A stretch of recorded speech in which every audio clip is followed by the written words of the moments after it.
Good morning, everybody. Welcome to drboycetv.com and the Black Love Channel. Today, I got up this morning and I rolled over, and something amazing happened to me today. You won't believe it.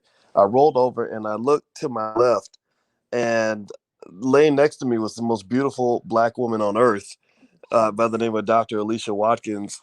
How you doing today, babe? You are so kind. Aren't Yeah. you kind? Well, you know what? It's a blessing to wake up next to a beautiful Black woman. And a guy asked me today. He said, I always mention. I don't just say I have a wife. I always say I have a Black wife. And he's like, yeah. We know you married a Black woman. How many times you gonna tell us that? I said, I'm gonna tell y'all that every week, at least twice a week, because A, I'm proud to be married to a Black woman, and B, I want to just send notice all these suckers that don't respect our women the way that we should. You're setting the example, boys. I don't know what. Well, Yeah. whatever it is, it's a passion. It's like if you're a rapper, you tell people that you rap every week. You always tell people about your music. If you're a basketball player, you're always talking about which NBA team you think is going to win the finals. So why can't we just be as passionate about our love for each other as we are about everything else? We're passionate about what white people do. We're passionate about police shootings. We're passionate about Hmm. Democrats and Republicans, right? So if we're going to be passionate about all that stuff, I think it's okay to be passionate about having a strong Black family and being proud of that. So that's I what it think that's is. wonderful. That's great. I would hope that people would look up to us and want to get together and make it work and celebrate each other and all those wonderful things. What is it like being a husband, boys? It's cool. Is it cool? It's hard Okay. work. It's hard work, really? Yeah, well, I always said, I mean, and since we're gonna talk about Bill Cosby today, because we were talking about that earlier, but Yeah. but I was saying that I was talking to some of my friends about just keeping it 100, about how like a good wife does protect men. You know, Oh, okay. I don't know if anybody else has noticed this or not, but a good wife protects you. I kind of wish when I think about Cosby, I believe he should have gotten out of jail for sure. But I kind of wonder. I'm like, maybe being next to Camille a little bit more could have kept you safe from all those situations that you were in. We don't know what type of arrangement they have together. We really don't know, do we? Yeah, well, nobody knows anybody's relationship. Yeah, we don't know. And they're together now. It seems like they're really sticking it through. Yeah, That's yeah, that's that's dedication. yeah, So, yeah. Well, mhm. God bless them. Yeah, we actually talked to Bill Cosby the other day, and that was Yeah, interesting. I was really pleased that he was still funny. You know He that was. He, like he cracked jokes. We talked for 10 minutes, and he was cracking jokes in those ten yeah, minutes. so I like that because I didn't want it to steal his I don't know, steal his ability to see the irony in things and it lets you know that he still has this positive attitude and can point out things that are really funny. I liked his energy. It was really nice. Yeah, Yeah. it was what you would expect. It reminds Yeah. me of the time when I got a chance to meet with Minister Louis Farrakhan for the first time. I've talked to him a few times since then, but it was like right in that moment. I remember thinking, okay, this is Farrakhan. Like I'm getting 100% Farrakhan. It wasn't like for some people they have a public persona and a private persona. Right, right. I felt like with the minister, it was 100% authentic all the way across the board, privately and publicly. He's always Farrakhan or Dr. Claude Anderson. Yeah. He's always Dr. Claude Anderson. Oh Is my God, yes. When we went to visit him and his wife, Oh, I love him and his that wife. was so great. It was great to see them interact with each other and to see him. He was on. Like he was Yeah. just like he was on your podcast. Oh yeah, yeah. I mean, It's great. he's always talking about solutions for Black people, and it's a damn shame that that we elevate people that don't have solutions. We elevate the idiots, and we're Hmm. trained to ignore the smart people, the people that actually have the solutions, and that's why I go out of my way. Like and in general, I think, and when I think about it, I think that my conversation on the Cosby case, Yeah. my conversation about Dr. Anderson and my conversation about you being married to a Black woman, it all kind of fits a pattern in my personality. Oh, okay. Say more about that. The pattern is that I think who I am. I wear that on my sleeve. Yeah. The things I believe in and I'm passionate about. Like I'm going to talk about those things. Mm-hmm, Like mm-hmm. I'm passionate about solutions, education and economics for Black people. I talk about that all the time. Wow, because Bill Cosby is a great supporter of education, and Hmm. Claude Anderson, he's a great supporter of the economic piece. That Hmm. is like aspects of you. That is Yeah. really awesome. Well, there's a piece of me that does admire like all those people, and Yeah. puts them in kind of the same category, because I think sometimes we forget that we're Black in America. Like, I don't know if y'all know what I'm talking about. Give me a yes or no in the chat if you know what I'm talking about. Oh, Where the chat. where some people act like racism is dead and gone, and that it's a thing of the past. And it's like, Mm, no, you're always Black. You're still Black. They still doing the same stuff that they did 100 years ago. They didn't stop. So with the Cosby case, um, not this does not mean Cosby was completely innocent or never ever did anything wrong. A lot of people do things wrong, but if you can't prove it, you can't lock them up. A mm-hmm, lot of people break mm-hmm, the law. But I'm not saying Cosby did or didn't, but if you can't prove it, like if a white woman breaks the law and I can't prove it, I mm-hmm. can't say, well, let's go lock her up, because a lot of people will say that she did something illegal. They're gonna say, prove it. Yeah, I mean, I think that what happened, the reason why it can't be proven is because their story kind of aligns together. He's like, "Oh, yeah, I gave her drugs. She asked for drugs. She said Right. it was okay. Yes, we had a moment. We had a what is it called? Entanglement, but Mm. it was she gave me the green light. Yeah. So it wasn't as if he forced anybody to do something, and I think that's where it becomes illegal. Um, Well, the interesting thing to me uh-huh. is the way media went out of their way to really almost lie, like deliberately misinterpret that Mhm. Cosby deposition.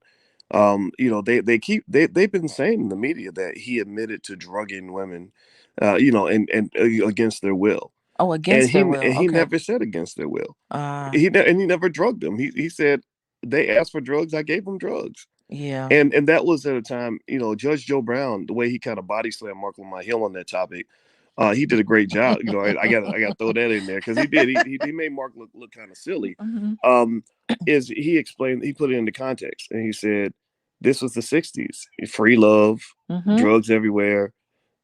Sex, drugs, rock and roll." Sex, drugs, and rap. I remember saying, he said it his own way: sex, drugs, rock and roll, sex, drugs, and rap. Like he's got that country accent, and he's right. Mhm. And we met Judge Joe Brown too, man. What you think about That's that? right. We did meet him. What an interesting man. Good grief. I mean, we just like kind of stood around talking to him, and then we had to sit down because Yeah, he had a lot to say and he's about a smart. lot of people. And Mm-hmm. and I can't even repeat the conversation we had about Barack Obama. Oh no, let's just Oh, buddy. let's keep Oh, the Barack buddy. Obama If y'all conversation had heard between that conversation about Barack, Judge Joe Brown is a dangerous us. person, because he knows where the bodies are buried, Yes, he and he does. doesn't give a damn anymore. He just will share whatever. And he broke. But I wish y'all could have been a fly on the wall for that conversation. I'm not gonna repeat it, because I don't want to. I don't really want to drift from what we're discussing. But He had a lot to say about a lot of different people, though. Oh, who's the guy, the other activist? Al Sharpton. oh yeah, He had that stuff to say about Al whoa, Sharpton. yeah, the stuff he said about Al Sharpton was not fit for TV.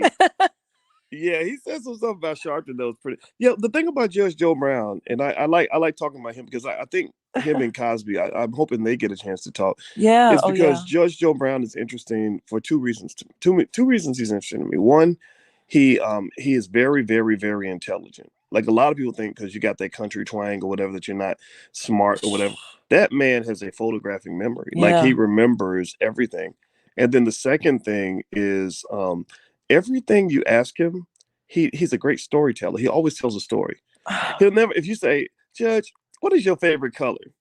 He'll say, well, back in 1955, there was a Russian man named Vladimir Osopakov who worked for the KGB. Like, he'll just, and then the story will end with explaining why his favorite color is brown or whatever. Yeah, you know what? I think we need to look to elders. I think that we really need to look to elders to guide this conversation because they have the perspective. Even like Mm, talking to my mom who's almost 80. mm, Just listening to her. I mean, she's, come on. She grew up in that era. And so mhm. she was really able to give a perspective that I think someone like Nicole, our daughter, isn't able to give because Nicole Yep. doesn't know what's going on, and Yep. so I think some of the youth can learn from the wisdom and the perspective of older people, even like your mom and my mom. Like they were totally on the board with the Bill Cosby situation, which is Yeah. really interesting that Hmm. some of the older citizens here, senior citizens, you think they're senior citizens, but then they start talking about what it was like back in the day, and you're like, hey, wait, they were actual people back then. Yeah. Well, what you but what the know white media does not do hmm is they don't hear from people that we hear from. They right. don't listen to those people, right? They like to the liberals. The big thing that drives me crazy about liberals is they love telling black people what they're supposed to think. They love Uh-huh. looking at us and saying, "No, you're wrong. You should be this way." And what I like about having a platform is because I started building this platform after I actually got banned from CNN uh back in 2008. I said, I think I need to build my own, and that's what we have now is what I've been building for like 10, 12 years. And I remember, that we did a survey on this platform of a few 100,000 people. And I said, do you think Cosby should be out of jail? 88%, overwhelming majority said yes. hmm 88%. You don't see that on TV. They're not going to talk about that. And then when we talk, we talk about that hidden demographic, the people that the media won't listen to, older black women, yeah. like your mama and my mama. They didn't give a damn. They were like, I mean, they laid down like some facts that only your black mama can like break Yes. down for you. And they just, and I think that their perspective was like, we know the game. Yes, that's exactly what they were saying. Those women, my mom was like, those women were drug addicts Hmm. and they would do whatever they can to get on the case, get some more money to take some more drugs. She saw it. She saw it. And she listens. What's amazing is that she watches MSNBC all day long. Like Hmm. she watches that media, but for some reason it is not permeating her in terms of her perspective, especially her perspective, because she's definitely in support of Louis Farrakhan, Yes, and she that is. channel is not. And I thought it was like really interesting. They really didn't sway her, not totally, because we thought, oh Hmm. Lord.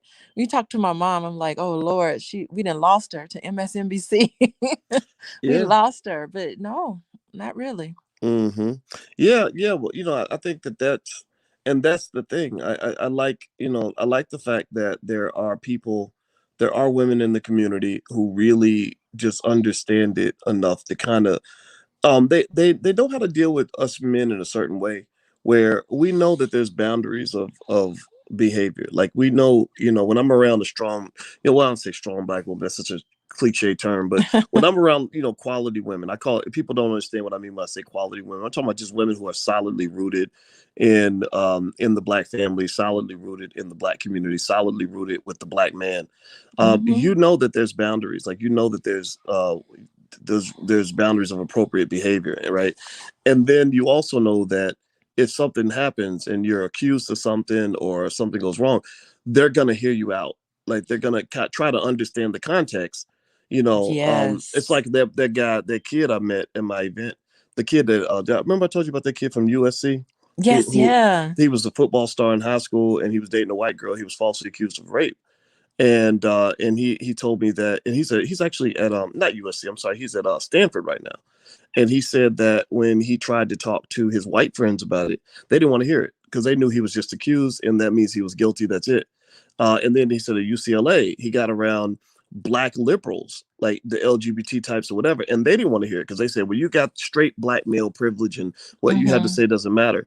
But he said the only people that heard him were the black women that were around him. He said the black women, they knew him as a person and they didn't necessarily judge him right off the bat.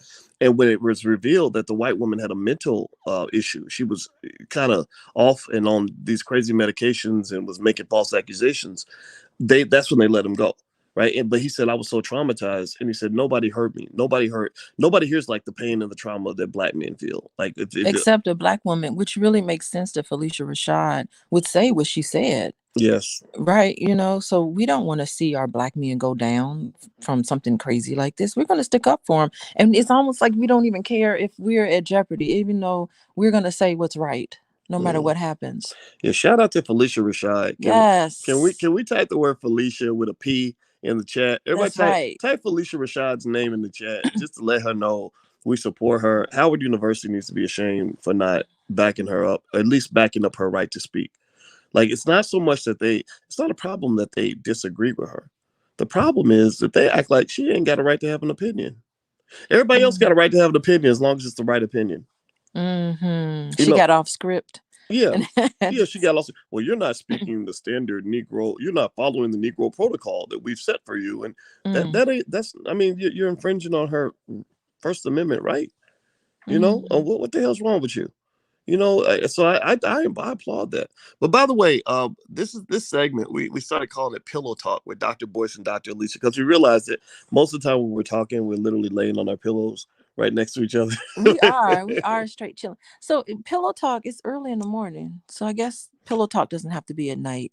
It can No, be I in the mean morning. Okay. we work. I guess it doesn't matter. People can listen to this anytime. We both have our own businesses, so we can we can sleep in until we want, whenever we want to. So Yeah, I guess it doesn't matter. Okay. What yeah. are people in the chat saying? Read the chat. Well, everybody's supporting Felicia, you know, and I saw somebody that did make a legitimate point. And by the way, I want to make it clear, you know, we don't get offended if you disagree. Like, if you think Cosby is a bum, I'm not gonna get mad at you. I'm not the guy that's gonna say, "Oh God, what's wrong with you? You're stupid."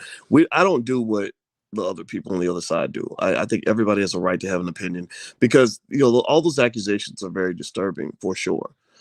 But one of the things that's interesting, you know, that I thought about the other day. Did I tell you about the conversation I had online about planting evidence, how the media plants evidence? You mentioned it the other day, but I didn't get to listen to it. Yeah, well, I made the argument that um, you know, there's a difference between winning a case in the court of law and the court of public opinion. Yes. In the court of law, you really need real evidence. In the court of public opinion, you don't really need evidence. You just need opinion. You need people to agree with you. You know, you need to, you know, convince them, right? So in the court of public opinion, which is what people like Gloria Allred use against guys like Cosby, they don't want to really go to the court of law because they know they don't have a legal leg to stand on. They know that they can't get him incarcerated or take his money without violating his civil rights, right? But in the court of public opinion, they say, well, the standard for evidence is very, very low. There is no evidence. You know, the evidence is, well, 20 people said you did it, so it must be true. Since 20 people accuse you, then it must be true. But the point that I made was I said, the problem though is that there was never a point where anybody really went through each particular individual accusation to validate the credibility of the accuser. Like because they defend themselves by calling it victim blaming when really you don't know who the victim is. Maybe Cosby's the victim, right? So maybe you're victim blaming by making all these accusations against this man, right? So my point was to say, a lot of this planting of evidence, what it can come down to is, look, if I'm Gloria Allred and I'm in for the shakedown, I don't really care about guilt or innocence. I ain't trying to send nobody to jail. I just want him to write $100 million check so my law firm can get paid. Here's what I do, right? You have one or two accusers that are clearly solid, that where you're like, okay, something might have happened here. We're real concerned, but that's not enough, right? Two accusers accusing him of something that allegedly happened 30 years ago with no physical evidence. That's not going to work in the court of law. So what do you do if you're Gloria Allred? Well, you put out an ad. This is what she did. You put out an ad in USA Today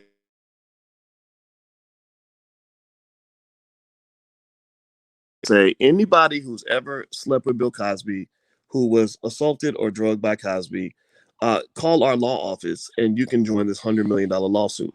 So that means that every person, every crackhead, every broke actress in Hollywood, you know, everybody who needs money, who's ever got with Cosby in the last 40 years, can add their name to the lawsuit. And what's happening is, in my view, is that there's not a lot of scrutiny. There's not appear to be a lot of scrutiny for whether or not the accusation is valid or invalid. So what you do is you take a couple of credible accusations and you pile on with 10 or 20 other questionable ones that would be very questionable if you were to really lay out all the facts to people. And then you say, look, he must have done it. Look at all these accusers. So that's the game. The number one trump card they had on Cosby, the only thing they had no evidence. Now, mind you, anybody who knows of any evidence, give me a yes or no if you've seen any physical evidence that Cosby is guilty. Anything physical that, you know, videotape, just, I don't know, anything that show a rape kit. I mean, you know, all these, right? But the only thing they had, their number one trump card, was the number of allegations. That's it. Okay, so it becomes a he said, she said. It's like this is what he was saying, this is what she said. Yeah, but what they Mm-hmm. do is they take a he said, she said, and then make it into a he said, they said. Uh-huh. And then when they make it a they said, and then you pile it on with a bunch of Becky tears, right? Because white Mm-hmm. women's tears are gold. White women's tears are worth more than Oh, gold that's and platinum right. put together. Yeah, you get gold. So look at Gloria Allred's press conferences and notice there's always somebody crying at the damn press conference. That is not coincidental. That is orchestrated, right? And it's all Mm-hmm. designed to build on this 400-year legacy where America protects the white woman unlike anybody else. So when they Mm-hmm. see a white woman cry, they say, "Oh, it must be true. Look, she's crying." Right? And the black man must have done it because we know black men are terrible people, right? Mm-hmm. And what I No, like not terrible people. Black men are sexual predators, that too. right? Yeah, Mhm. They, yeah. they they they can't control themselves sexually. They're just like wild beasts and animals. That is the mind control. Mm-hmm. That's what they want us to see. Yep. Even someone as intelligent and brilliant as Bill Cosby, even he can't control that. Yep. Yep. Mm-hmm. Mm-hmm. Absolutely. And I Mm-hmm. personally would say, um, if you're gonna have people making accusations that might send a person to die in prison, I want all those people taking a lie detector test to start with, like every single person, Yeah, every but you know, and even lie detector tests aren't really that well, at least credible. At it could least be it's it could be something. another piece of evidence. Mm-hmm. You know, Mm-hmm. I mean, it's and because here's the thing, I mean, I don't know. Give me a yes or no. Give me a yes or no. Do you think that if somebody announces, hey, put your name on this paper and you can get a piece of a $100 million check that Cosby's going to write? Do you think that there might be a temptation of some people to just put their name on the list if there's no scrutiny? Yeah. Right? And it's not, and the media doesn't talk about any of this, which tells you what their agenda is. You know, Boyce, what do you think is the big takeaway for black men? Because it seemed like Mm, Bill Cosby was going after white women back in those days. hmm. And it was almost like it could be seen as a status symbol. Here I am with this, nice, beautiful white woman, and here I am in Hollywood, and I've made, I don't know, like, what do you think the big takeaway would be? Because here you are, you're a married man. Bill Cosby's a married man. Hmm. Where do you think people listening to you right now, because you've laid it all out, you've done a very great job, of course, what's the big takeaway? Okay. There's a couple of takeaways depending on what you believe. If you Mm-hmm. believe Cosby did something wrong, the obvious takeaway is you can't do that. Mm-hmm. If it because I'm okay, even though I'm not unbiased, I'm not objective in this case. I believe Cosby should never been in prison. I told him that. I told that to his representative Andrew White, who came on Mm-hmm. this channel the other day and did a great interview. He should not have been in jail, but I don't know what lies in a man's heart, and I don't know what a man does in the bedroom. I never know that. I've confronted that when people challenged me on Charlemagne the God's accusations. Right. I said, I don't know. I did not know that man Mm-hmm. at that time. I have not talked to Charlemagne in 2 years. When people challenged me on Russell Simmons accusations, I said, I knew Russell Simmons in one context when we worked on that mass incarceration campaign in 2013. I did not know Russell in the 90s. I cannot speak on that. When my best friend was accused of rape Oh. years ago, I'm not going to say his name, but because it was a false, it turned out it was proven to be a false accusation. I was asked about that, and I said, "He's my boy. I want truth to come out." But I've never been in the room when he's having sex, so I don't know. I can't sit here and say I know, or just because he's my friend. People do that. People say, "Well, that's my friend. He would never do that." You don't know what your friends do in the bedroom.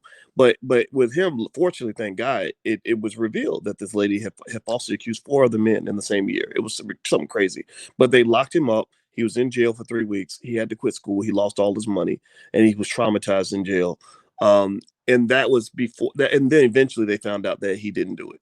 That's what happens to so many, and it's crazy. So the takeaway to me is, if you believe he did it, then obviously the takeaway is don't do that type of stuff. But if Mm-hmm. if you believe he did not do it, if you believe that this was, um, you know, Mm-hmm. the contrived, orchestrated effort on the part of others um, to misinterpret ambiguous situations, drug fueled, alcohol fueled sex binges, and turn that into something that it wasn't with no Mm-hmm. evidence whatsoever.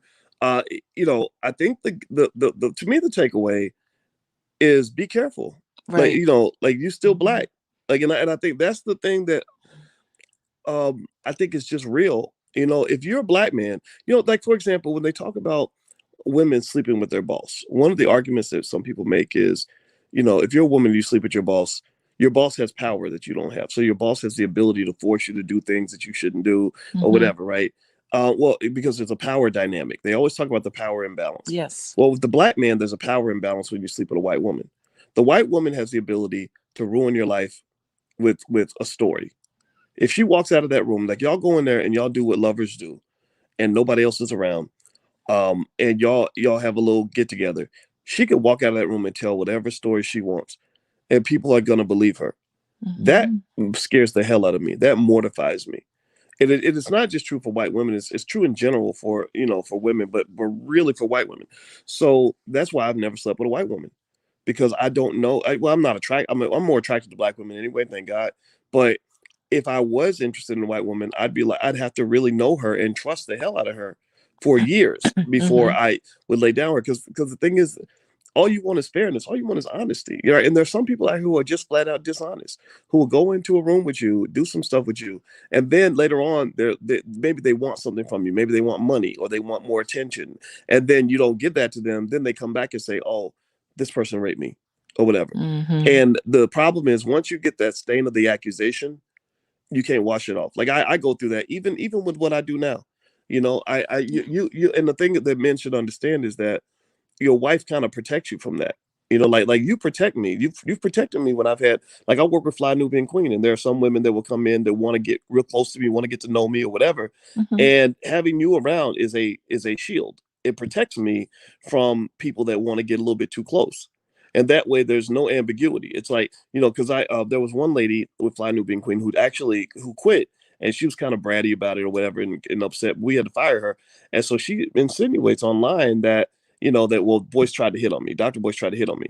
And I was able to easily say that's not true, because I've never been in the room with her. I've never met her in person. I never invited myself to be in the room with her. And both times I talked to her, you were right there. You know who it is. I'm not gonna Oh, say her name, okay. but All you know right. who it is. That I was wasn't really even, yeah, funny. you were right there. And that's you were right there, and we were on speakerphone. So it's like that I did that for protection. You got to be strategic in this. If you are a black man and you don't know how to be strategic, they will take your ass down. You got to be playing chess on these sons of bitches. You can't be out here playing checkers. And too many of these dudes are playing checkers, and they don't Mm. understand how many ways they can get you hemmed up.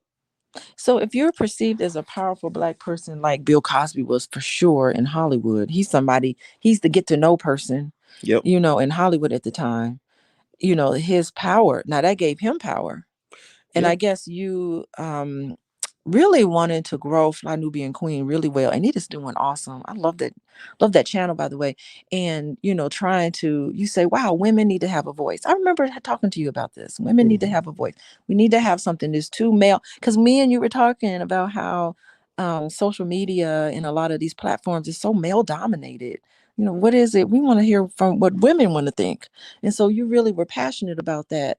And so that does, in that sense, give you some sort of power. I don't think that you really are that hands on with Fly Nubian Queen as much as Well, yeah, usual.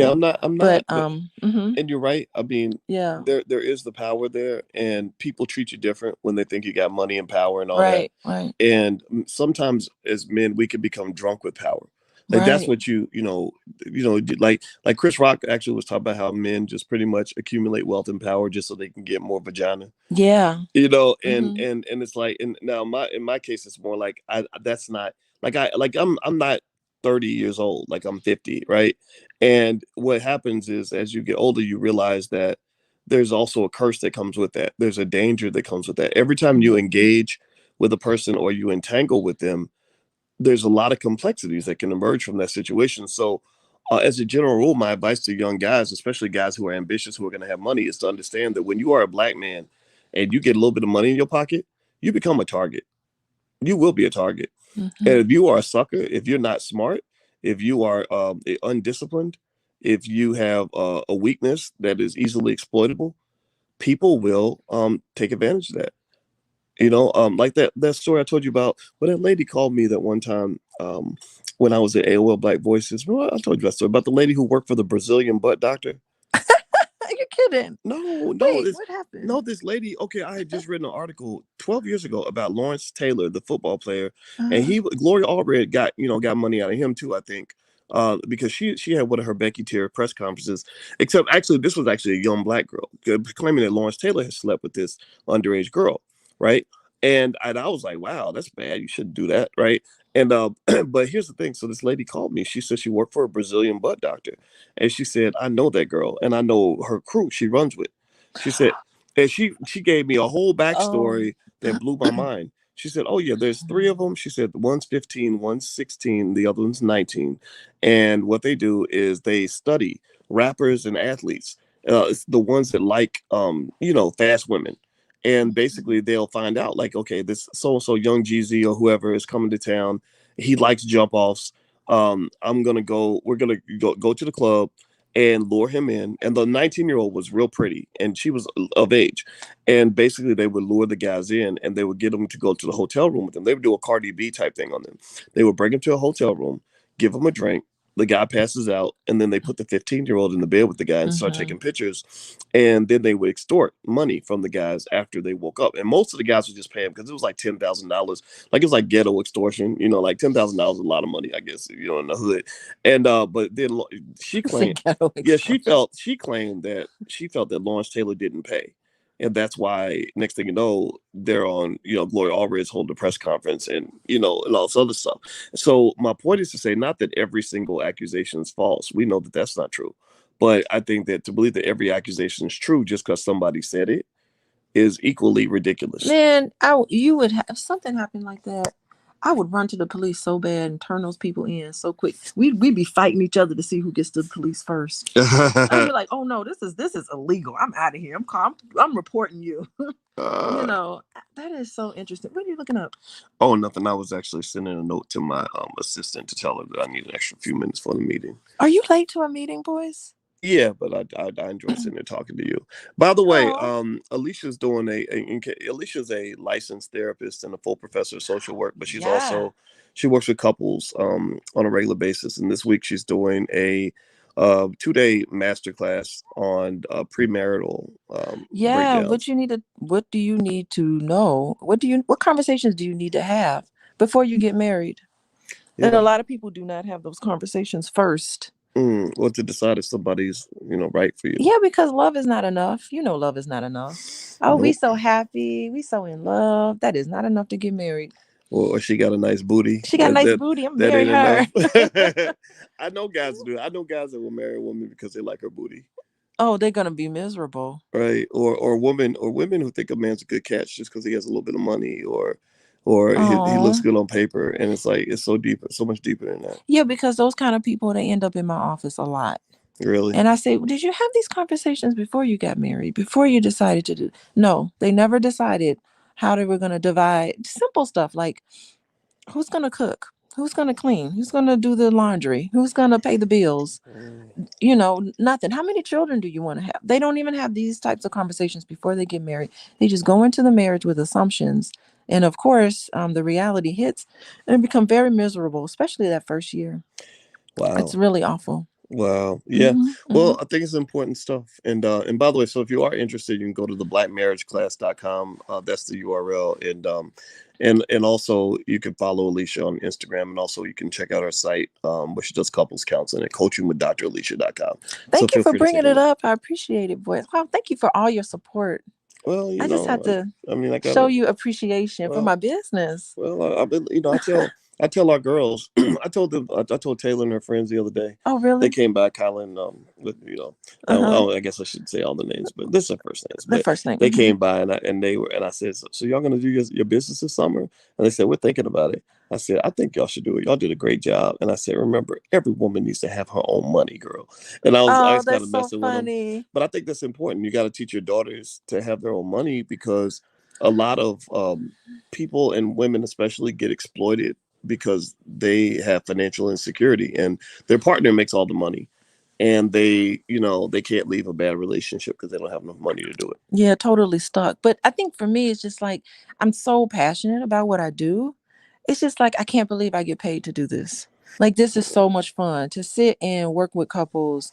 When they come to see me, it's like awful. Some of the stuff that they go through, some of the stuff that they do to each other, you're just like, oh my God, time out here. And just to be able to use gosh, what a 20 over 20 years of knowledge to be able to use. I didn't even know I knew as much as I knew.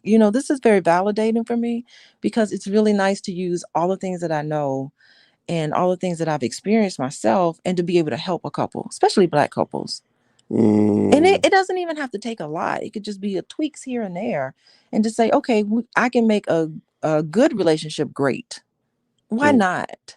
So it's fun. And so to see, wow, I actually get paid for this.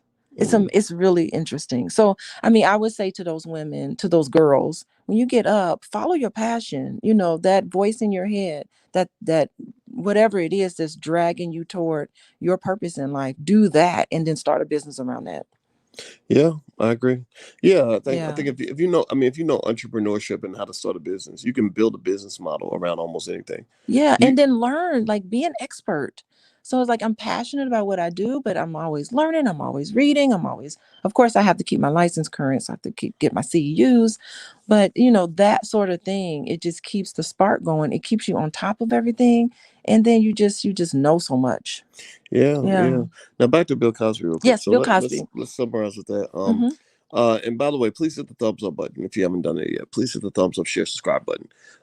I think that overall, as we were talking earlier about, relationships and marriage and Cosby, the big picture to me is, Hmm. first of all, I just think that Camille and Felicia Rashad, it's interesting how we see them both as his wives. Yeah. Like Felicia's his TV wife, his first wife, and then Camille is the other wife, right? And you can't help but feel like there's a connection, like in terms of the caliber and quality. If you think about it, Felicia and Camille are both women that carry themselves with a type of dignity and grace that is really respected, and that's something I can relate to. Like when we talked to when you and I talked to Bill Cosby, when you and I talked to Dr. Claude Anderson, I mentioned to you, I said, notice that all three of us have wives who are doctors something. Like we have Ah. smart Black women like next, and that's something I can really relate to. You know, it's there's something Mhm. about that. It's like a regal kind of quality, and I think that gets tested, right? It got tested with with this whole situation, and I think what we can do as men is, really kind of scrutinize ourselves a little bit more in terms of saying, you Mhm. know, what does discipline look like, right? Like, Mhm. or even even just anybody I know, most men I know that are really successful that are married, they tend to have a thing where it's kind of like they kind of know boundaries of behavior, not just out of like sort of committing Mhm. to um what you're supposed to do, but it's also about survival. Yeah, and these women, I mean, they've been married for a long time, so I know they got a lot of stories.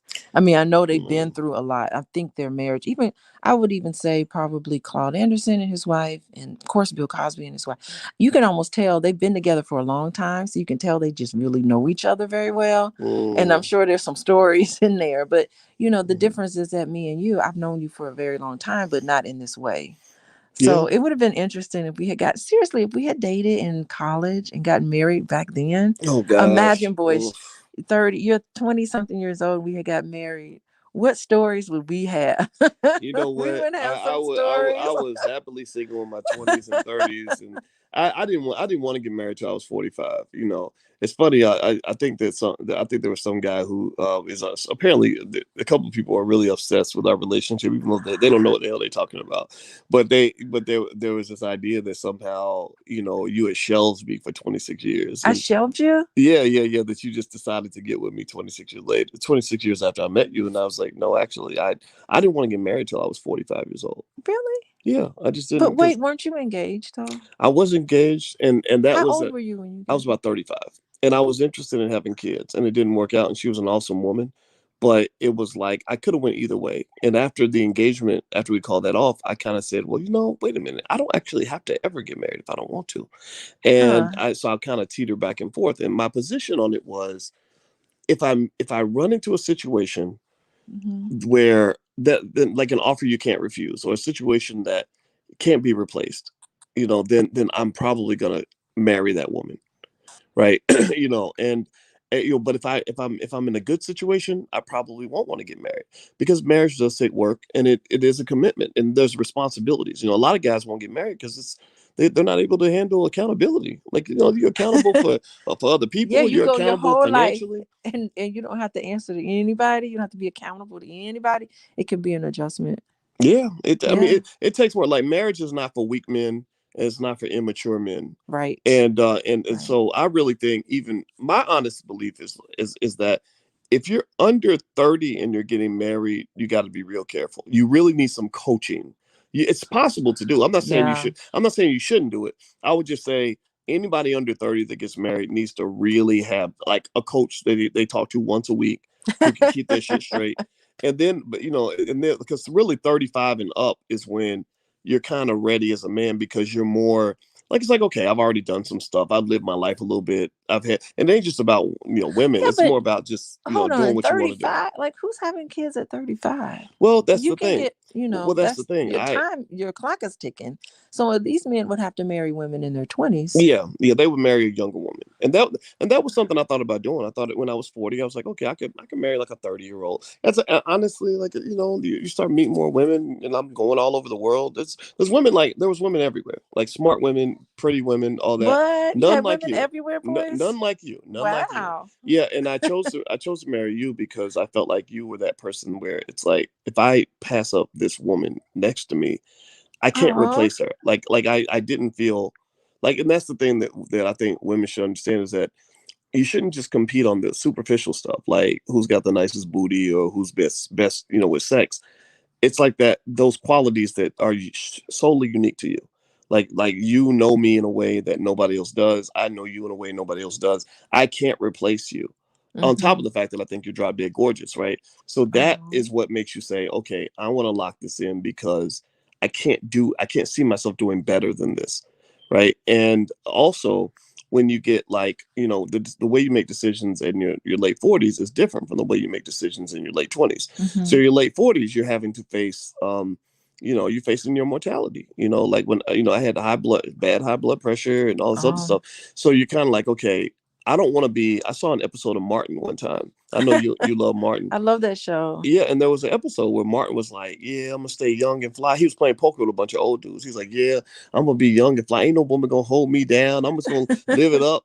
And the older dude, the OG, basically told him. He said, I think he said something like, "Every old fool used to be a young fool." Mm-hmm. And it's like, and I remember hearing about that, where he was talking about basically, like, when you get older, you got to think about who's going to really be there for me or whatever. And I look around, and when you see guys like rappers, a lot of rappers that live the fast life, up until, whatever, they died like 47, 48 years old. And so I think, to some extent, a wife, it does kind of, it slows you down, but it protects you from yourself.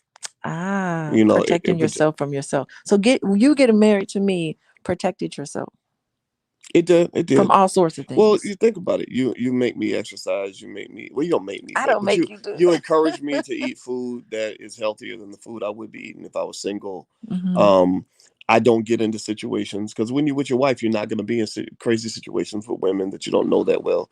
So you're not going to be a subject Well, to certain just because you're temptations. married, that don't stop women from. Yeah, but if you're with your wife, if you're next to her, It's it's a, more difficult, but it's not right, impossible. right. So if you have a man who genuinely wants to be Mm-hmm. a good man, then my advice to that man is, stick around your wife. That way, whatever thing might tempt you, the likelihood of the temptation is much lower, as opposed to, like, just Mm. run around and just be in all these weird situations or whatever. Well, You I know, trust you. I mean, I don't have to be around you all the time. Like, you could go and travel and do whatever. I trust that everything will be fine. well, It's not like well, I I appreciate worry. that. I Mm-hmm. appreciate that trust, and and Mm-hmm. and it helps for sure. But it's also like, and it's not even just about women. It's more about, um just all the things I mean, typically the four things that bring a man down if he's trying to be successful. That's the other thing Mm-hmm. too. Like, men who I think see the value of a spouse are also, they tend to be more ambitious, in the sense that they're like, I'm more of an empire builder, right? So I don't know how I can just build an empire when it's just me. You can't have like a one man empire or one man army. Like, you have to have a legacy and children and whatever. And then also, the four things that tend to bring a man down are sex, drugs, alcohol, and gambling, Mm-hmm. right? Mm-hmm. And when you're single, You can do all those things to whatever extent you want. You can go to Vegas, you know, get a hooker. Oh, we went to You can do Vegas. all of it, all Right. four of that in Right. Vegas. Literally, you can go to Vegas. Right. Vegas is that's why they call it Sin City, right? You Hmm. get your hooker, get you some drugs, drink till you pass out, and gamble all your money away, right? And no one will stop you. Yeah, yeah. And if you look at that so-called that fake, what I call fake alpha male culture, that's what they Yeah. encourage men to do. Like just literally drink yourself into until you're dead, use drugs until you have a heart attack, you know, sleep with a bunch of women until you get accused of rape and get sent to prison, and gamble away all your money and look like Antoine Walker, who went through $110 Oh million. Lord. Right. If Antoine Walker were like, I don't know if he got married. I think he did marry Evelyn Lozada, one of those basketball wives, right? That gold digger. But if he were mentored, I think, by a quality, sturdy man who had a Hmm. good wife who could tell him to slow down, I think he would have been, you know, a very wealthy man to this day. But instead, you know, Hmm. he lost everything because you as a man, you just kind of have these energies that push you to do all these things that are inherently destructive, not just to other people, but to yourself. Yeah, I mean, I think some of these men, whatever it means, some of these men they look outside in themselves to be fulfilled. It's like there's something lacking in themselves. I don't even know Mm. if people really, if men are really conscious of that. But a lot of men who suffer from feeling of a low self worth, and people who feel like, oh, I have to accomplish these things in order to have my worth. So I have to have a lot of money in order to have worth. I have to be able to, oh, I need to, I'm in lack of something, so I need to gamble. You know, those things that drive addiction and Mm. behavior that is definitely not pro-social and helpful to you.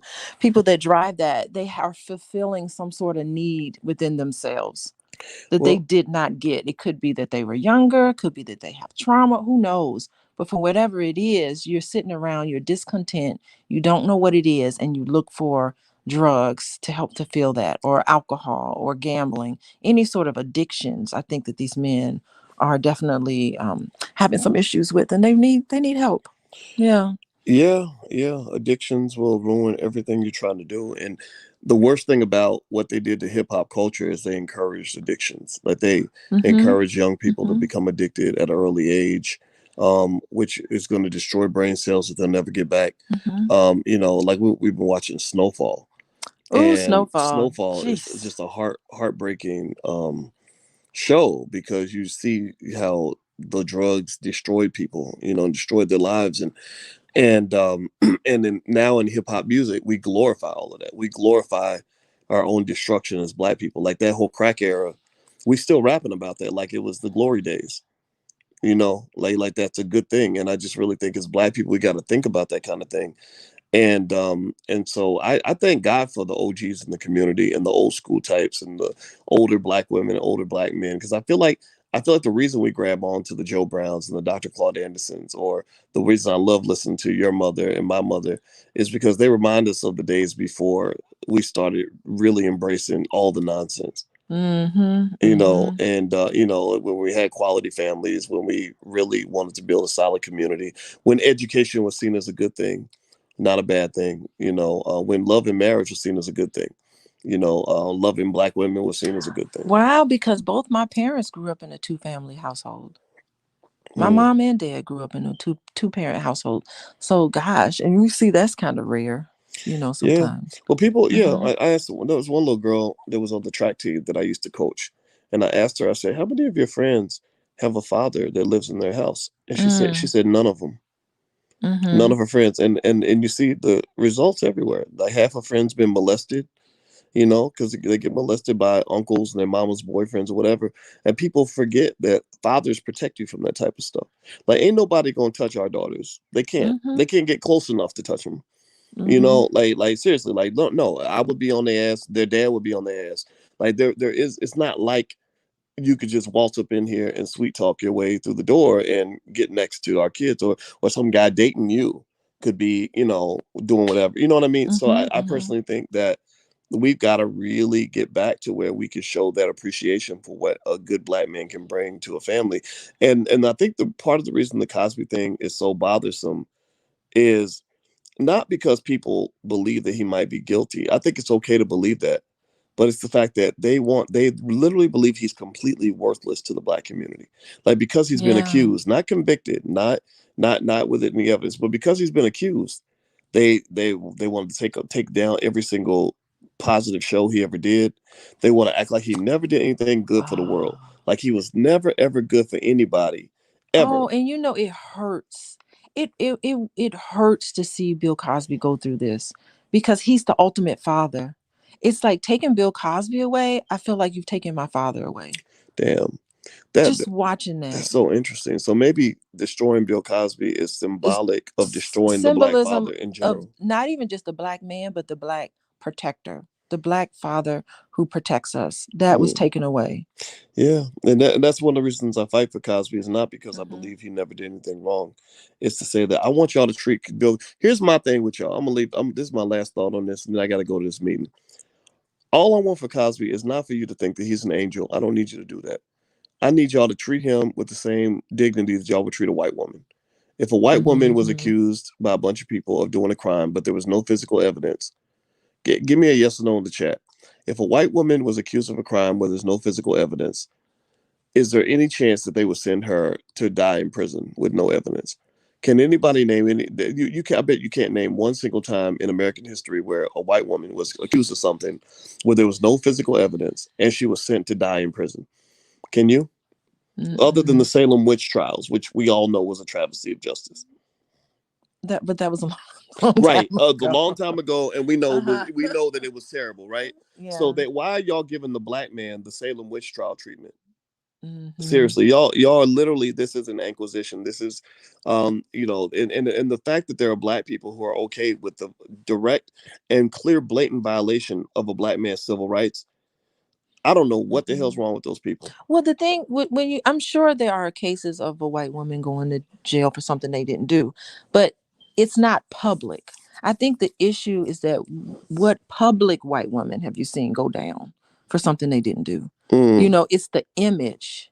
It's the image of the white woman going down.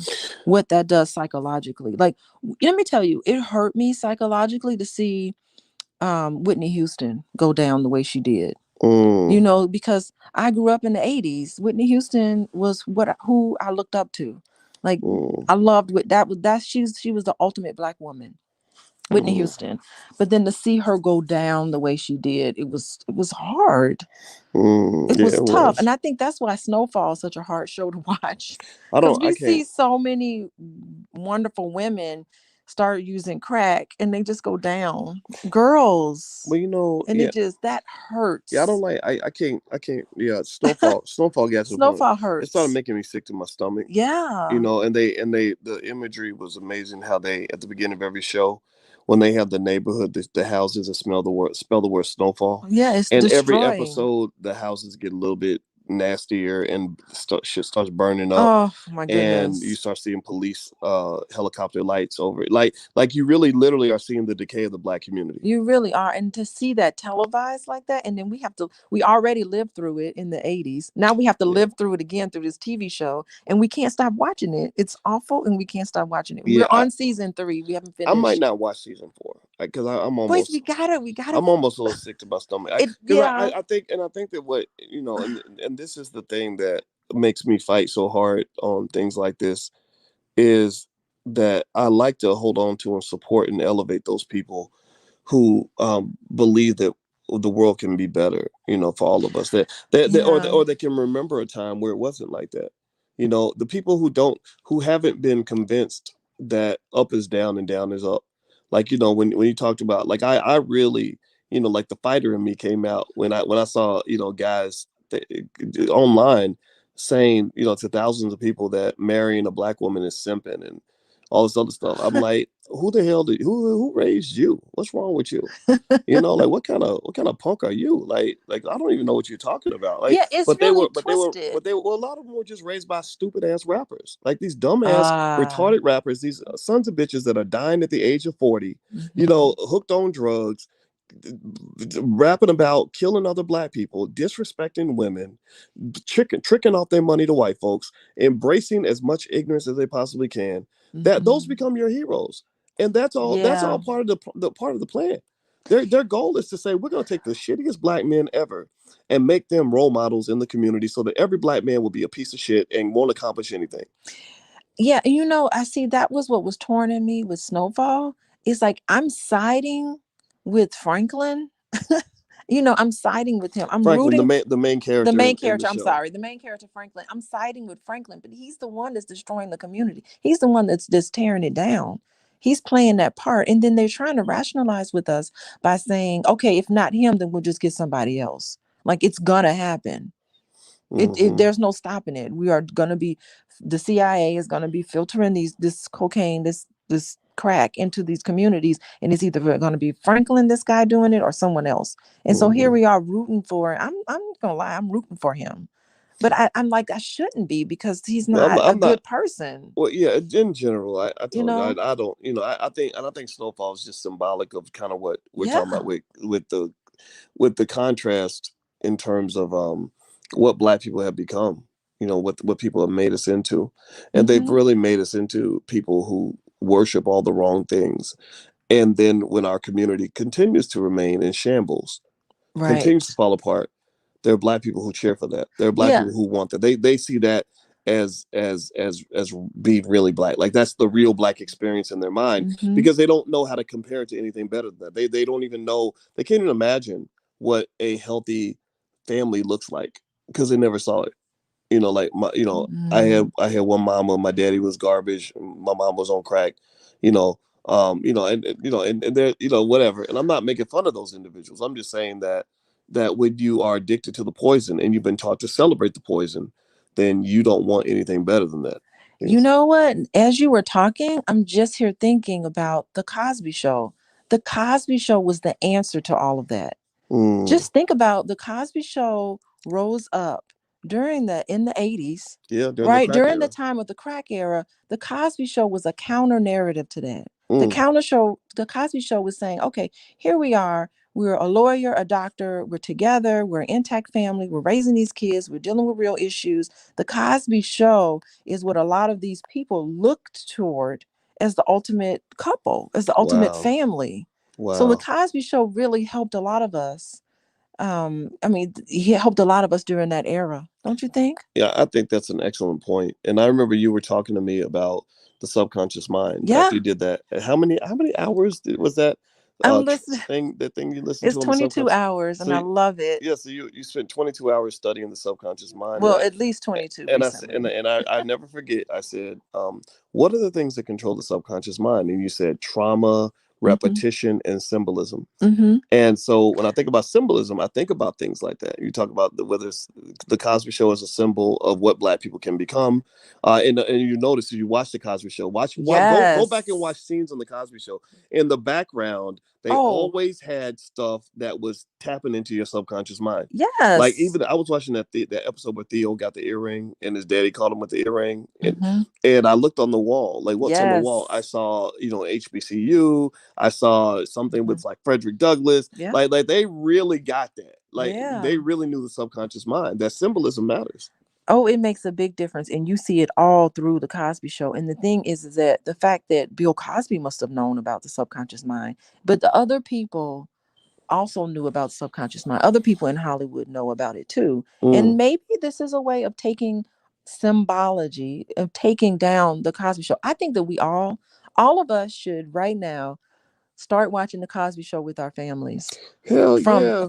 episode 1 all the way, I think they went to season 5 or 6 or something. Yeah. We should just watch it and just have your kids watch that show. Oh wow. I mean, because it is, and you know what? I even think even in today's world, the Cosby Show is the most progressive black show I think ever.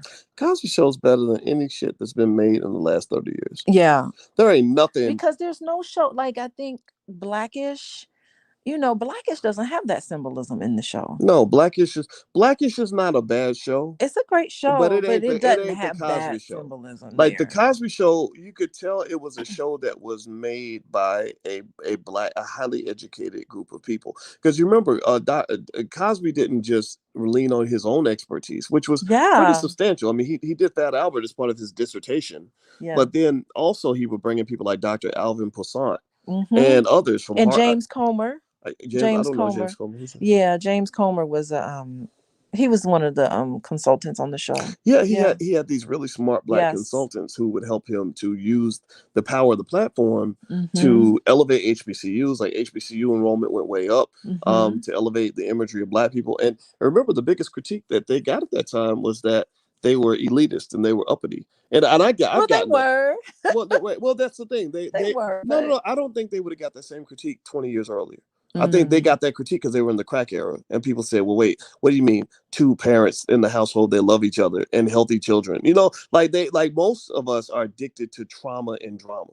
mm-hmm, Like they're mm-hmm, like, this is not realistic. Like what do mm-hmm, you mean everybody goes to school and a doctor and a lawyer? And I mean, what is there? There's nothing stopping people from mm-hmm. getting education. Like you can do these things, right? But they act like that's not possible for black people, so it's unrealistic. Like I guess they felt that Good Times was more The realistic good times, because yeah. Good Times was every episode had trauma. Every episode Mm-hmm, somebody got killed, James lost his job, somebody mm-hmm. tried to rape Thelma. It's the gang members coming to beat up JJ. You know what I'm talking about. There was always Oh, trauma and the in Good crooked Times. The politician was it? bookman, well, not bookman. Yeah, the crooked politician, right? Uh-huh. Yeah. Walona, The alderman. Walona, and Penny's mama was beating up. Remember, Penny's mama had the Oh, with iron. the iron. Yeah, Yeah. yeah, like all this traumatic stuff was happening, and people felt like that was more realistic. Whereas Cosby Show, it's like, no, we're just a regular family, just Yeah. dealing with regular Well, stuff. see, the Cosby Show was the #1 show. So it wasn't just black people watching it. Everybody was watching the Cosby Show. Yes. Everybody. So what did that do to our image and what people saw about us? That's real. That's real. Yeah. Yeah. So yeah, I think that to be, no matter what people think about Bill Cosby, leave the Cosby Show alone. Like, just why can't we just enjoy the show and why can't we still? In fact, I think it's okay to dislike Bill Cosby and to love Heathcliff Huxtable and Claire, and you know what I mean. Like, why not? Why not? Yeah. Why must it all be in the same damn package? And Why even A Different World, like A Different World was amazing A Different too. World was awesome. Come I on. mean, just well thought out shows. They weren't just trying to make the money. I'm sure they made plenty of money, but they were trying to do something good for people. And I Mm-hmm. think that has to be acknowledged. And I really believe, and I'm really hoping Cosby and his team are able to follow through on what we had talked about on the when Cosby's rep came on this channel not too long ago, where he said that they would like to support independent black media. Like platforms like this, where we're going to have these Right. conversations. We're two black PhDs having an honest Oh, conversation. Right? You don't get that on mainstream media because we don't fit the political affiliation, right? We don't have the mm-hmm. complexion for the connection. But I think that supporting these platforms is important because if I'm Cosby, I think it's important for him to understand that this is where his legacy is going to be secured. Mm-hmm. This is my Mm-hmm. not even a critique, but this is really something I would love to say. If I ever talk to him, I'm actually going to mention this. Think about this, right? This man has given millions of dollars to Spelman. Spelman ain't going to protect his legacy. Nope. He's Yeah. given millions of dollars to Morehouse. Morehouse ain't gonna protect his legacy. He's given millions to other HBCUs. Howard. Howard show as hell ain't gonna protect his legacy.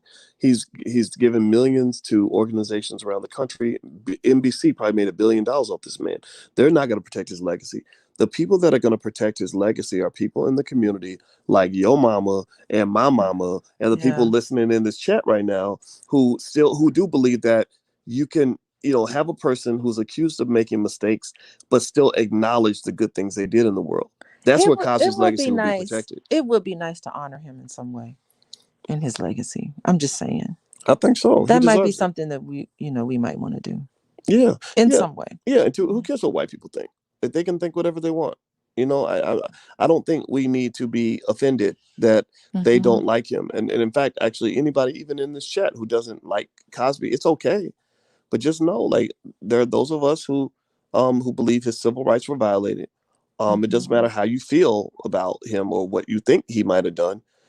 There's a standard, and I want every black man to get the same legal standard that you would give a white woman. Yeah, I mean, look at our founders. Our forefounders were slaveholders. Oh my God. Their legacy has been protected, and they were killing and raping black people.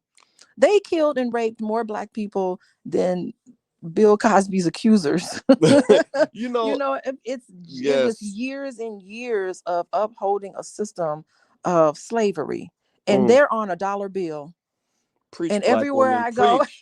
stop, Preach, Boyce. girl. Everywhere I go, I'm reminded of how great our forefathers are with the 4th of July and all that other crap. Why Wow. can't we put him, why can't we lift him up too? Wow, that's real. That I'm gonna drop the mic on that because you just made the most interesting comment of this discussion in my view. When you said that, I that's a very simple idea, but the gold is in the simple ideas. The gold is Mm-hmm. buried in the simplest ideas. And what you just said is profound. I mean, I want y'all to really process that. What you just made, I think you made a great point. Is you have plenty of people that are on the dollar bill that are Mm-hmm. honored in every imaginable way. We And said they turn a blind eye. federal holidays on their birthdays, and Yeah. and we know that they did lots of raping and killing. And I don't know if people don't even know George Washington actually helped pass a law that said that you can hunt down slave that once a slave escapes, you can still hunt them down for the rest of their life. Oh gosh. You know what? Yeah. You can go on and on. I'm sure if Claude Anderson was here, he can go on and on.